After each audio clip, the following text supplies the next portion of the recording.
안녕하세요. 보통 사람이 보는 세계 속의 한국에 오신 것을 환영합니다. 저는 여러분의 호스트 베네딕트입니다. 그동안 우리 보통 사람들은 세계 속의 한국을 걱정하면서 중국에 대하여 관찰하고 분석해 왔지요.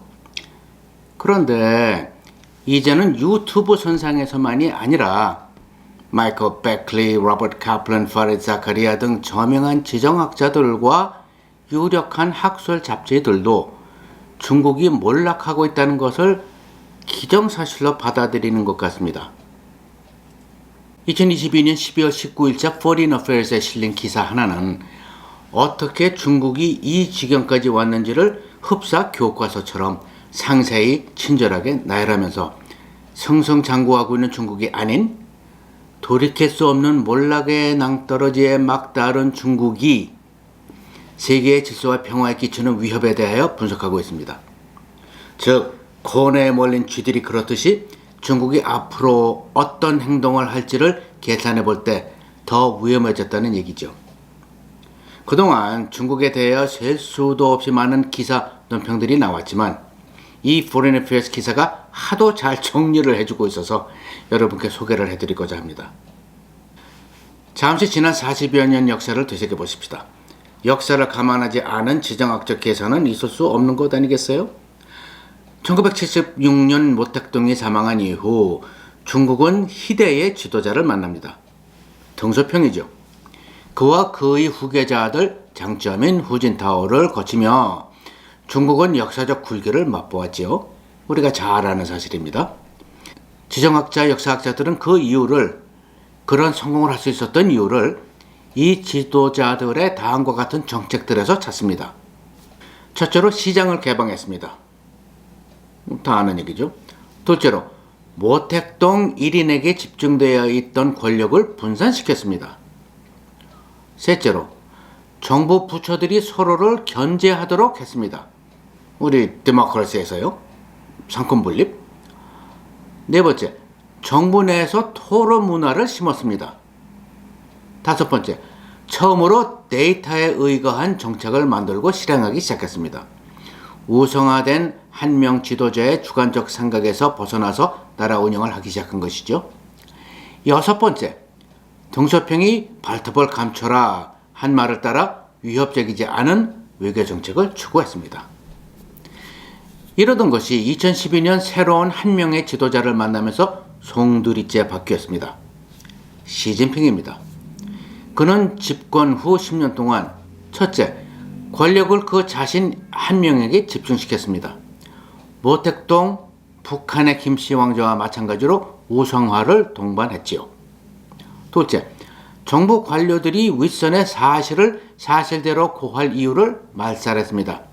도리어 사실을 고할 경우 잔혹한 불이익이나 숙청이 따르는 시스템을 구축했습니다. 셋째로, 정부 관료들이 직위나 돈 또는 개인의 안녕 등을 보상받는 길은 시진핑을 향한 충성 그 하나뿐이 되었습니다. 시진핑은 그 자신에게 권력을 집중시키는 작업의 일환이었죠. 넷째, 매우 엄격하고 가혹한 국내 보안법 체계를 가동시켰습니다. 다섯 번째, 이를 위하여 CCTV, SNS 통제 시스템, 센서십 알고리즘 등 역사상 세계 최대 규모의 언론 탄압 및 인민 감시 체계를 구축하고 가동시켰습니다. 조지 올웰의 책 1984년이 무색할 정도로요. 정부라는 빅브라더가 모든 국민 개개인의 일상과 생각을 어깨너머로 감시하기 시작한 것이죠. 여섯 번째, 어떠한 사소한 반정부 의견 활동이라도 가차없이 찾아내어 소탕했습니다. 일곱 번째, 그동안 커졌던 중국의 새로운 기업들의, 특히 IT 기업들의 회장들을 잡아들여 위협하여 길들이고 그 회사들이 너무 커져서 정부의 권력에 감히 맞서거나 CCP의 지도 아닌, 중국 공산당의 지도 아닌 자율적인 회사 방침과 사업 전략을 추구하지 못하게 했습니다. 여덟 번째, 만년 적자여 무능의 온실인 공기업들을 국가 경제 선상에서 최우선하였습니다. 즉, 모택동 시도에 소름 끼치는 공산주의 패러다임으로 돌아간 것이지요. 모택동식 중국 공산주의 2.0이라고나 할까요? 이렇듯 등소평 장점인 후진타오 시절의 정책 방향에서 180도 반대로 중국을 이끌어온 시진핑이 2022년 20대 중국 공산당 전당대회에서 첫째로 원로 지도자 후진타오를 공개 모욕주고 리커창을 경질하는 등 자신의 경쟁자들을 전개해서 말살함과 동시에 둘째, 전례 없이 세 번째 5년 주석 지위를 확보했습니다. 그가 종신 주석을 하려 한다는 것은 이미 잘 알려진 바이고요. 즉, 프란시스 후쿠야마 교수가 만들어낸 말 맞다나 Bad Emperor, 나쁜 황제가 나타나서 독재자 권력의 대못을 박는 순간이었습니다. 이런 시진핑의 절대 권력 독재의 결과 중국은 첫째, 상식 밖의 제로 코비드 정책으로 경제와 국민의 삶은 실질적으로 파탄났고 둘째, 2023년 중국 GDP 성장률은 중국 정부의 5.5% 예측은커녕 그 반을 달성하기도 힘들 것이라는 것이 국제금융기관들의 판단이고 그리고 일단 중국 정부가 발표하는 수치를 단 하나도 믿을 수 없다는 것이 그동안 사실로 밝혀졌으니 말입니다. 한반도의 어느 나라와 상당히 비슷하죠. 셋째, 린민비의 가치는 곤두박질 치고 있으며 넷째, 소매업, 부동산 개발업, 금융업은 붕괴하고 있으며 우리 전 비디오에서 상세하게 살펴봤죠. 다섯 번째, 젊은 층의 실업률은 20%를 넘기고 있고 여섯 번째, massive brain drain, 고급 인력의 중국 탈출은 줄을 잇고 있으며 일곱 번째, 중국 자본 또한 무슨 수를 쓰더라도 필사적으로 중국을 탈출하고 있습니다. 이 상황은 돌이킬 수 없는 데까지 왔는데 더 암담한 것은 다음과 같은 이유들 때문에 앞으로 더 심해질 수밖에 없다고 분석들을 하고 있습니다. 첫째, 혁신과 모험적 기업 정신은 시진핑이 원하던 대로 철저히 말살되었고 둘째, 생활 수준은 끝을 알 수 없는 하얀 곡선을 그릴 수밖에 없고 셋째, 돈 없고 무능한 정부 기관 및 관료 사회는 중국의 문제점들을 해결할 능력이 없고 러시아의 푸틴과 똑같이 유능한 인재들은 숙청하고 절대 충성할 것 같은 이들만 주변에 배치했지요. 그들이 이끄는 지방자치단체들은 모두 파산 일보 직전이고요.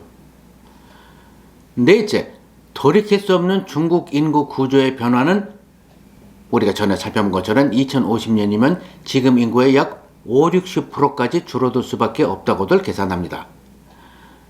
중국 경제의 운명을 이미 결정해 놓은 것이나 마찬가지죠. 다섯 번째, 공기업, 금융 분야, 부동산 분야에 묶인 인류 역사상 최대의 악성 부채는 언제 터질지 모르고 여섯 번째, 중국 국민의 재산 거의 모두를 이루는 부동산은 지난 수십 년 동안 진행되어 온 다단계식 부동산 개발 및 부실 건축에 의해 오늘 내 터질 수밖에 없는 시한폭탄이 되었기 때문입니다. 이쯤 되면 삼국지에 나오는 황건적처럼 민중분기가 일어날 때가 된 것 아닐까요? 그러나 중국에서 민중분기가 일어나 정부가 바뀔 가능성이 있다고 보는 지정학자들은 거의 아니면 아예 없는 것 같습니다. 그 이유는 중국의 자국민 감시 통제 체계가 이미 북한의 그것처럼 너무 심하게 그러나 북한과는 달리 IT 테크놀로지를 바탕으로 발달되어 시행되고 있어서 민중분기가 일어날 여건이 사회적으로 형성되기가 거의 불가능하다는 것이 공통적인 지정학자들의 판단인 것 같습니다. 그런가 하면 한편 민중분기가 아니라면 적어도 중국 공산당 내부에서의 반란은 가능할 것이라고 내다보고 있기는 합니다. 이런 와중에 시진핑의 중국은 그동안 다음과 같은 대외 정책 행동 등을 펼쳐왔죠. 첫째, 남중국해를 중국 것이라고 주장하면서 군사시설들을 설립해오고 둘째, 대만을 무력 침공하는 것을 대내외적으로 추진하고 있고 셋째, Debt Trap Diplomacy, BJ.으로 못 살지만 자원이 풍부한 나라들을 상대로 제국주의 정책을 펼치며 그 나라들의 천연 자원들을 사실상 탈취하고 항만 시설들을 빼앗아왔죠. 넷째, 중국 정부 관리가 호주를 자신들 신발창에 붙은 껌딱지에 비유하는 등 소위 Wolf Warrior Diplomacy, 늑대 같은 전사 외교를 고수해왔고, 다섯 번째, 최근에는 러시아의 우크라이나 침공을 눈 감아주는 등 오만하며 전투적인 어찌 보면 야만스럽고 혐오스러운 소프트 파워로 세계에 다가왔습니다.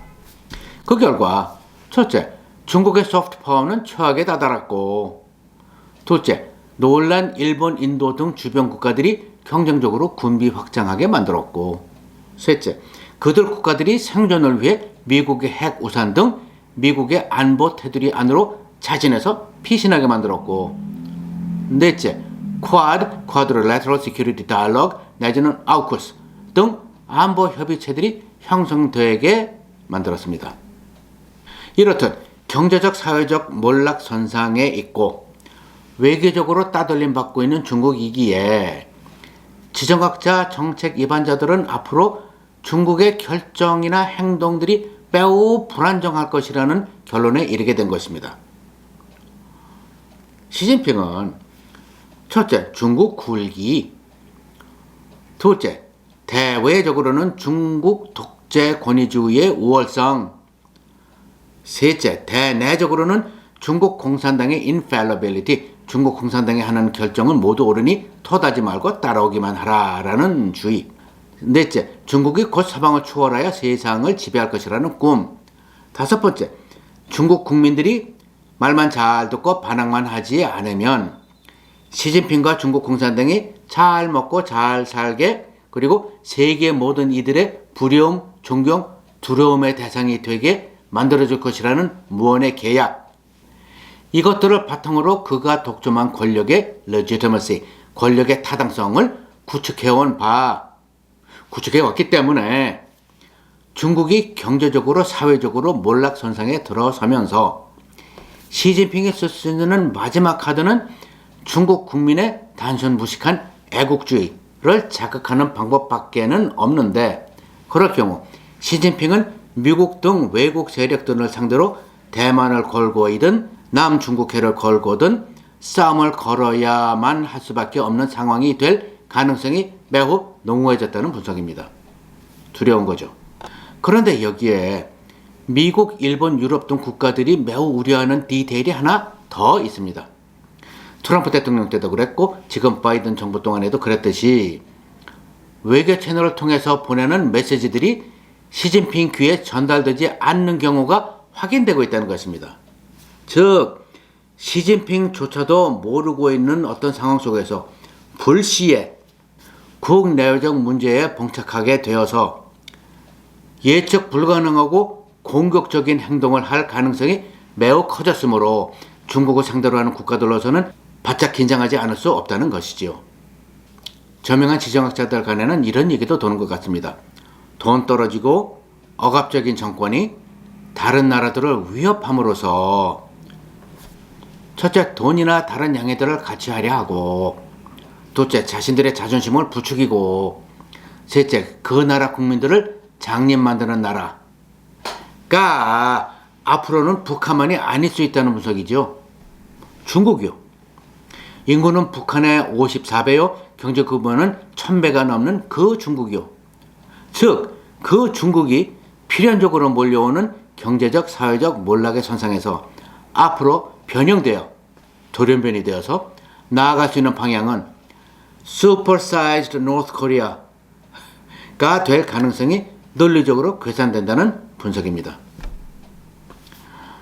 중국 공산당 내부에서 반란이라도 일어나서 시진핑이 제거되고 중국 공산당원일지라도 좀 더 상식적인 지도자가 나타나지 않는 이상이요. 무서운 얘기입니다. 참 생각해보면 시진핑이라는 일개 인간이 중국 같은 거대 국가의 운명을 이렇게까지 바꿔놓고 있다는 것이 신기하면서도 두렵습니다. 그죠? 주류 역사학자, 지정학자들은 지금 중국이 처한 몰락에 낭떠러지는 시진핑 집권 지난 10년간 시진핑에 의해 만들어진 비극적이고 파괴적인 그리고 매우 인위적인 현상이라고 판단하고 있거든요. 그런데 근래 한국의 SNS 선상에서 어느 분이 쓴 댓글을 보았는데 바이든 머저리가 결국 러시아와 중국, 인도까지 대륙 국가들을 뭉치게 만들어서 무서운 냉전 시대를 만들어가고 있다라는 내용을 보았습니다. 저는 좀 놀랐습니다. 러시아, 중국, 인도가 뭉친다는 주장은 100년 전 헬퍼드 맥킨더의 Heartland Theory, 유라시아 대륙 국가 세력론과 70여 년 전 니콜라스 바이크만의 Rimland Theory, 해양 국가 세력론의 관계를 얘기하는 것 같았는데 그것은 둘째치고요. 바이든이 그렇게 만들어서 냉전으로 몰고 간다는 주장은 글쎄요. 시진핑이 자처한 결과라는 저명한 역사학자, 지정학자들의 생각과는 정반대인데 글쎄요. 객관적으로 학술적으로 우리 보통 사람들 나름 분석해 볼 때 여러분들 생각은 어떠신지요? 여하튼 우리나라의 윤석열 정부는 이런 거대한 흐름을 예의주시하고 있겠죠? 설마 대북 관계에만 친일파 청산과 반일 정책만 붙들고 있는 것은 아니겠지요?